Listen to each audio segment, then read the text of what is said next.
If you go to page 33 of your notepad, I'd like to spend a little time talking about how proteins are able to bind to specific DNA sequences.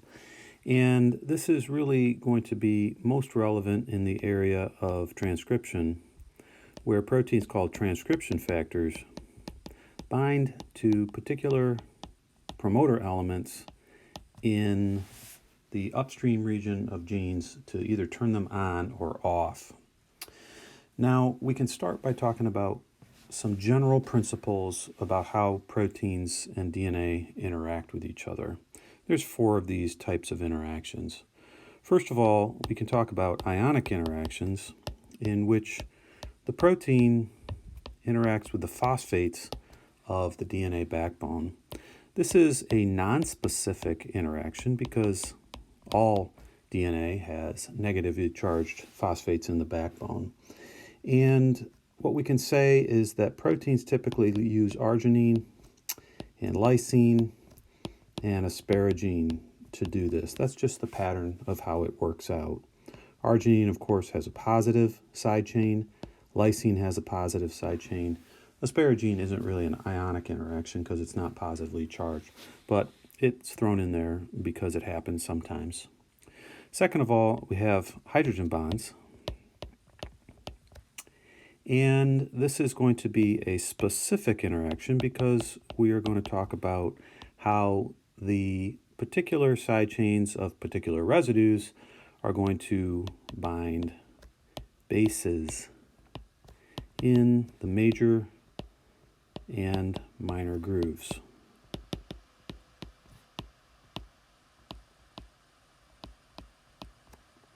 And of course, we talked a lot about how the major and the minor groove have unpaired donors and acceptors that are available for this type of interaction.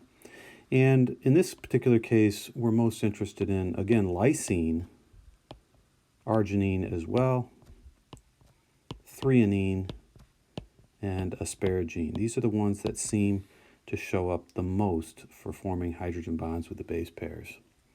We also can talk about nonpolar interactions. After all, we can think about the methyl group on thymine as a potential nonpolar interaction. And this is going to happen fairly often with isoleucines and valines from the protein side. There's one last type of interaction between proteins and DNA, and that's going to be what we call the induced fit model. It's also referred to as indirect readout. It's another way of saying that. What does that mean? It is when the DNA changes shape depending on the sequence. We'll call that sequence dependent. And what that means is proteins can interact not necessarily with the sequence itself, but with the shape of the DNA locally that develops with a particular DNA sequence. And that is also specific, similar to the hydrogen bond interactions that we talked about above. Now, beside these 4 types of interactions, there's another general principle that I'd like to discuss with regard to DNA binding proteins. And if you've studied transcription factors or other DNA binding proteins like restriction enzymes, you'll know that the sequence elements in DNA that are recognized by these proteins are often what we call inverted repeats or semi-palindromes. And let's give you an example of that. For instance, the restriction enzyme BAMH1 recognizes a semi-palindrome with the sequence GGATCC.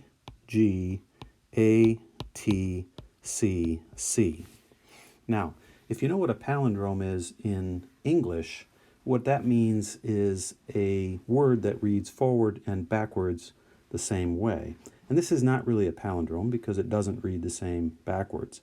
But we call it a semi-palindrome because if we take the complement and go backwards, we see that it does read the same way on the other strand. So again, going backwards, G, G, A, T, C, C. Now, this is explainable from DNA and protein structure. It's explainable how this comes about and also why it comes about. And to do this, let's take a look at the structure of DNA below and first think about how the anti-parallel nature of DNA is going to deal with a structure like this. Let's say we have this BAMH1 structure in a particular DNA molecule. Let's go ahead and put it right here.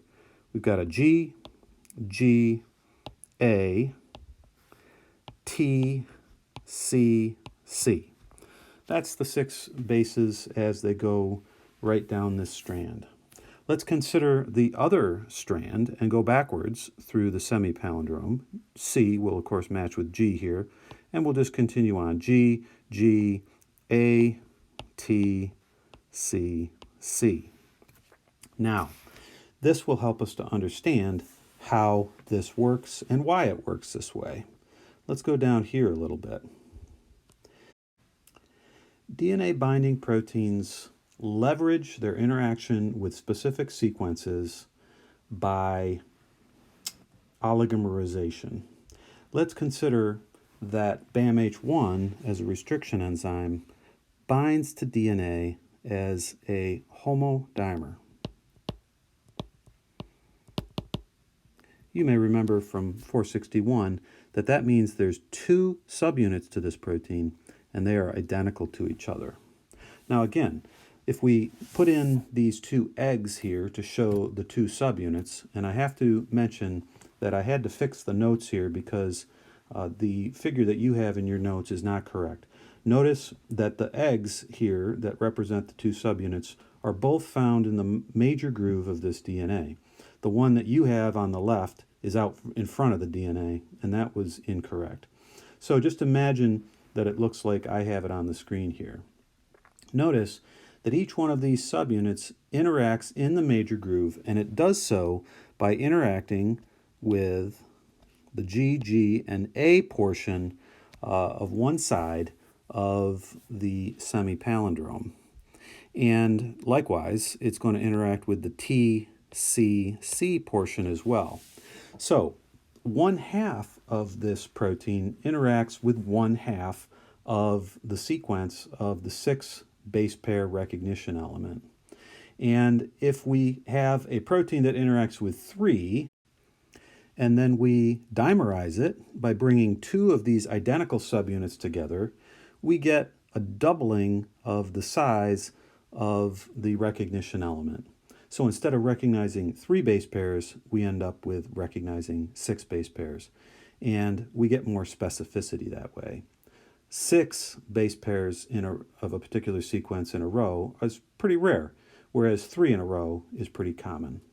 So we get tremendous specificity by this dimerization process.